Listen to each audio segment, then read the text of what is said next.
Imagine Mike all by himself. I used to be. I told her I was a vagabond. You know, on the streets. Roaming the streets. Oh, yeah. Sure.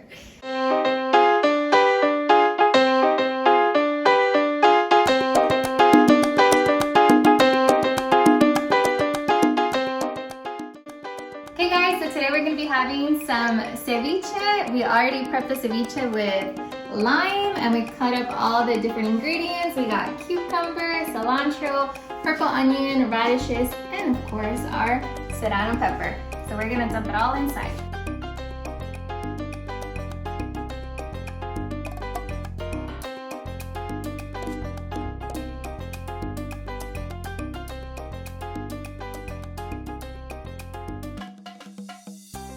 Are we live? Are we live?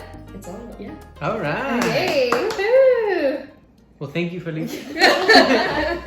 Thank you, Felipe, for joining us on our sobreMESA, and we're gonna enjoy some good ceviche Yes. that Vanessa prepared. But we're excited. You know, I've been thinking about. You know, we've known each other for a long time, and you're all about creating, and you know, you've always been creating since I've known you. And it's like we're all in the business of creating. You know, like what has pushed you to do that? What do you think that like has made you want to create so much, you know, since I've known you? Right. Well, you kind of see examples of other people creating, whether it's your dad or your mom or, you know, a professor or a teacher. So you see the value that they brought by creating something. So my dad, like I would see him build kitchens and, you know, carpentry, and it's like, oh, he crafted this thing that people find value in, you know. And other people do it in different ways, whether you own a restaurant or, you know, you make flowers and you sell them. And so you see the value of creativity, especially if you come from like a Latin culture. Yeah. Because you see how craft and clothing and jewelry is really big in those cultures. And so creating is just a fun process of, you know, bringing cool things to the world. What do you think, Dre? What's been your motivator for creating all the things you do? Well, I pass. I think mine is a little too deep. No. What? Too deep for sobreMESA? No. Nothing's too deep for sobreMESA. It's too deep. I can't do it. We'll I can't do it. on I'm gonna pass on this one, but just know that I have motivation, and it keeps me going. And it's deep. Yeah, and it's deep, bottom of the ocean, deep. Can respect that. Yeah. How about you, How about you Vanessa? guys? Creating, I think it's just kind of what I said last time, is like it makes me feel good to like create. Like we're talking about like business or just like different things. I think it's just making me feel good, and I don't know, if you don't see it out there, you're like, well, let me see if I can do it or create it, because it's sort of like when somebody tells you no, like you don't stop at the no, you're like, let me figure it out. Kind of same thing with, you know, whatever, business or whatever it might be. Yeah. Yeah. Yeah, because like you said, Dre, you have to have something that like motivates you, drives you, because anytime you're doing something, you're gonna come across hard times. Yeah. And if you don't have a real deep reason, which, hey, keeping it private is completely, like, not everyone needs to know your reason, but then it's easy to stop, you know? Like when I would talk to my dad, he'd be like, oh, when I was younger, like I didn't have as much as everybody, or I didn't have what you guys had. And so he would always put himself in the position of he who had the least, and then he just brought his craft to the world, you know? So he had less of a material perspective and more of like, hey, why can't we all just have access to, you know? So my dad was definitely someone who put the seed of like, hey, don't think about the money, think about doing something good, and then learn about like how to make that successful over time, you know? Do you guys feel like you had that growing up? I guess because you said your dad came from Cuba, didn't have very much. Like, do you think that those types of values coming over here have been instilled in your family?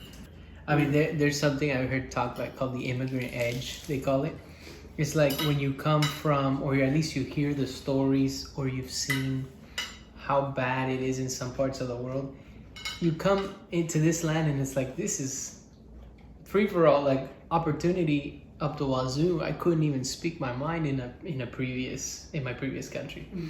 And so there were some stories that before my dad left, like they didn't allow him to salute his flag. You know, he was a traitor. You're leaving the country. And so, yeah, I think the immigrant edge, we've talked about it a lot about it too, right? Like you had to do a lot more yourself because your parents were, you were first generation, right? Yeah. So it builds like a tougher character maybe. Yeah. For me, it was a bit different. I know, like, for my your family's been on business, like, you know, since you were like small. For me, I think, like Mike said, like my parents immigrated here, and I had to be very resourceful because we had no uncles, no aunts. My mom speaks Spanish only. My dad working the whole day and everything. But like in terms of like business and like building things and being an entrepreneur, I think like I figured out I could do those things as I went along because I didn't know. Like I think I found out some lady had like a business and I'm like, wait, I can do a business? That's an option? And then you start to like find those things out. And then I met Mike and like, you know, I learned a lot of other things, but I feel like nobody told me that. But once I found out, it was like if it's a secret, then I figured it out. And I'm like, oh, I can do it. Because the thing that I did grow up with is you can do anything that, like you set your mind to. That's my mom's. She always said that. Si se puede. If somebody else can do it, you can do it. There's no reason why you wouldn't be able to do it. So I had that kind of like always like pushing me, and to this day always does push me. So even when I see like big old like companies, I'm like, somebody started that. A person started that. I can do that too. Yeah. So I also wonder if it helps to see other people who look like you or are from the same culture as you who have already paved the way a little bit, because my mom was very similar, I guess, in the si se puede kind of attitude as well. But in my bubble, so to speak, growing up, I didn't know anybody who was doing anything in entrepreneurship. It was like you go to school, you get your degree, you get your job, you get married, you have babies. There was no other way of thinking. Yeah. And it took me a while for me to branch out and see other people who either looked like me or maybe they were the same age as me who were doing things. And then I started to get more inspiration and said, oh, wow, okay, if they can do it, then I can do it. But before that, I didn't think it was possible because I didn't see it. Yeah. That or having read about it. Because if you don't have anybody near you, the reading is the closest thing to a great master. Yeah. One thing I always admire is like Felipe and your bro, you guys are always like exchanging. You know, that's fortunate. You know, you guys are so close. To have a brother to do that with. But then I also think that there's a valid point for like taking the leap into like the unknown and like tackling an idea from a completely different perspective without like feedback. There's for sure. Because you might be caught in a feedback loop where if you're asking a certain group of people and there's a consistency in their mentality or their ideas, then that's what's going to be manifested into that idea, you know? Into their answer. And so sometimes there's a validity in taking like just 2 months off and saying, hey, let me just think through this entire thing by myself and see what comes out of that, and then I can come out and converse about it, you know? So, I mean, from a practical artistic point, like when an artist goes and paints 10 paintings, they go into their studio and paint alone, and they come back and be like, hey guys, look at what I did. You know, what do you guys think now? As opposed to having a conversation about, hey guys, what do you think I should paint? Right. You know? Right. And so that's the flip side of that. Of not asking. And just doing you got to be pretty confident being okay with you're going to get rejected probably from all the people saying, hey.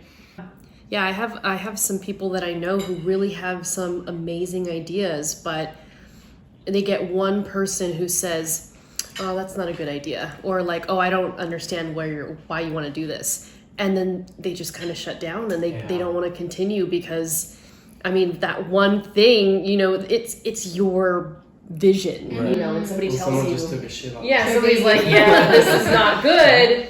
All of a sudden. The truth, you know, a lot of people do that for no reason. Yeah, and it's difficult because not everybody is going to see your vision. You know, only, like you said, it's an art form. You know, that artist sees what's on the canvas.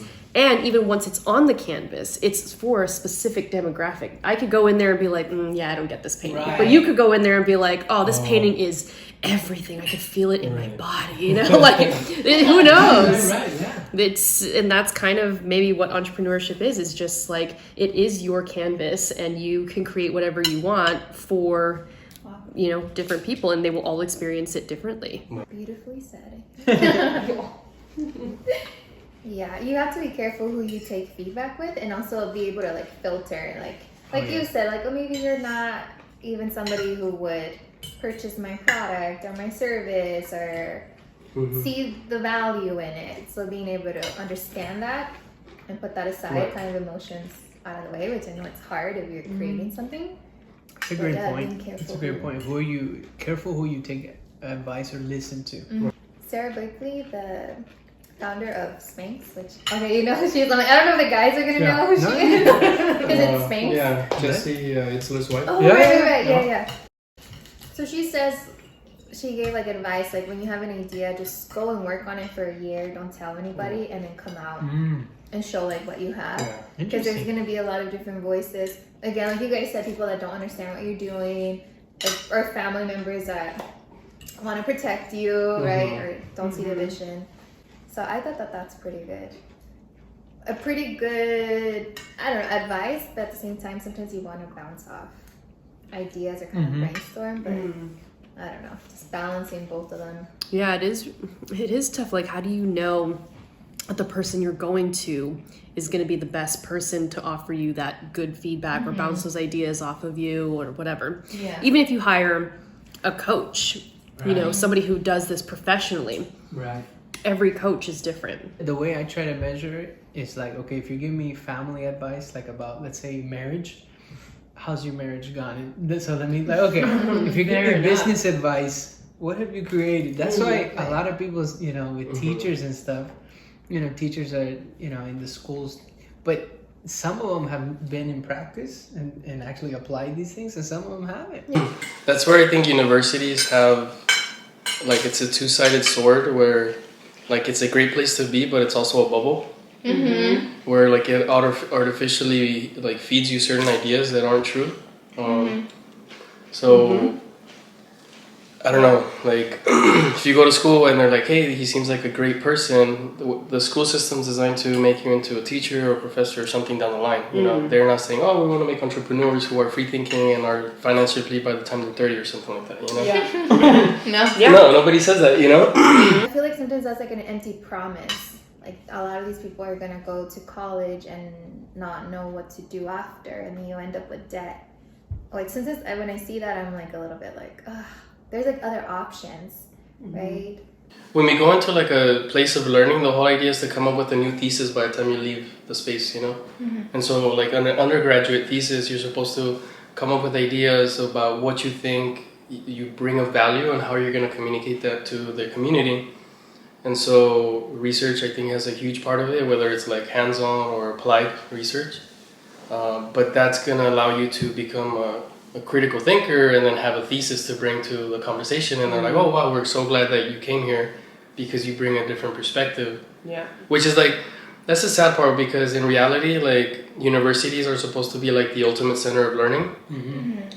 And they are, because the resources, the schools, the professors, but it becomes like adulterated over time with the profits of having a lot of students who don't want to be there, as opposed to just having a few really motivated individuals who are going to make a real difference in the space, you know? Yeah. I don't know if you guys have ever been to one of those, like, ideation hubs or something like that for entrepreneurs. Like incubators? Yeah. Or accelerators. Those seem like a much more productive way to get something done, because you do get some brainstorming. You do get to get guest speakers coming in for whatever topics that you're doing. You can even possibly pitch your idea at the end of it and maybe even get some funding for your vision or whatever. And that's cool. Like, that is really unique, because everybody wants to be there. They are giving their hard-earned money to be there so that they can actually create something. That's cool. Right. That's cool. Whereas like in school, I'm just like, okay, gotta fill out this information, Right. like the form. Yeah. But that's the reward system. You're rewarded for showing up on time and taking a test. Mm-hmm. And that's really the accumulation of your degree, you know? Did you show up on time and did you take enough tests? How good of a test taker. But you go out into the world and when are people paying you to just show up on time and, you know, take tests? Never, you know? Yeah. They want you to be creative. They want you to think outside the box, to communicate well with other team members or Right. employees, to bring value, cut costs, like real things. Whereas like, oh, we really don't care what you did in the last 4 years. You know? I think the like access to information now at this time and age, it's so easy. Like if I want to teach myself what was my sister do? She's computer engineering. Computer engineering, yeah. Whatever, something like that. Software. If I wanted to, I can just like Google and spend my time and figure it out. I don't need to go pay to like learn that, right? Yeah. We had Andrew, like our last guest, who was from accounting and then learned all about taught himself. So access to information is, I think, a big changer. You know, you don't really have to go to university, and there's a lot of like companies who are like now seeing that, and you may not need the degree. One of our mentors taught us for the first, you know, as kids in high school, that you don't have to have like the degree, right? He taught us that. It's cool. It's like you just need the skill set. Yeah. And the evidence and like the results. If you show up and things start working, oh great, we know this is the dude, you know? Yeah. So when Curio arrived at, you know, they were melting aluminum and the molds were coming out bad, his expertise told him, hey, we direct the molten aluminum this way, it's going to work. They try it, it works. They don't need a degree to say he's validated. The proof is out in the floor. Right. And the business owner is now making a lot more money, you know? And so it's like, great, here's your bonus, you know? Like, and so he's one of the few people that actually told it straight, like, hey, you don't need a degree. It helps, but your value to the company is based on results. Yeah. So if you're solving bigger problems, you're making more money. I remember also, one of the things he said was, college isn't for everybody. This was like the last day of school. If you don't plan on going to college, I will get you a job in this trade. And I was like, wow, because some kids were not going to. They weren't going to go to a JC or they were going to drop out or they weren't. And he was giving you an avenue, like, it's okay. If you're applied in the aerospace industry, like there's no limit to what you can learn and how you can do it, you know? So you have kids who grew up like, because there's two options. You go to a school and you learn the mathematics and the applied and like the book stuff, but then you go to the factory and you're like, oh shit, what the fuck is going on, you know? And you're like, oh wow. You gotta relearn everything. Whereas like the kid who's been there since he was 18 knows the whole thing, and while he was there, he read or took a few courses that made him a lot more valuable for a specific task, and then he learned the whole process, and in 5 years he's making $30, $40, $50 an hour because he brings a lot of value to the company, you know? And I do know a bunch of people who went to school and studied with me for the graduate level, and after we were done, they were a bit upset because they thought, oh, I have this master's degree, so now I'm going to be in management straight off. And the companies were like, you don't have enough hands-on experience for us to put you in a management position. So then they started getting upset that they had this degree and it wasn't actually worth anything. That's privilege. And so I you know, depending on what you want to do, you know, if younger generations are watching this, if you want to go to school or whatever, I always recommend that people actually get involved, like in everything, volunteer, like go intern somewhere, like do everything you can, because that's going to be what people are looking at. They're going to say, okay, you have this degree, like what else did you do? Right. If you have nothing else, then I don't know. And a lot of those people, a lot of those people, they dropped out of that industry and they don't work in it anymore. Yeah. It's wasted money. And time you don't get back. The money you can always make back. Yeah. The money will come and go. The time you can't get that back. Well, it depends on what they were using their time for. Maybe they were out at parties at university the whole time, so they were like, "This is great." They're like, I had no problems with my college years. I look back and they're beautiful.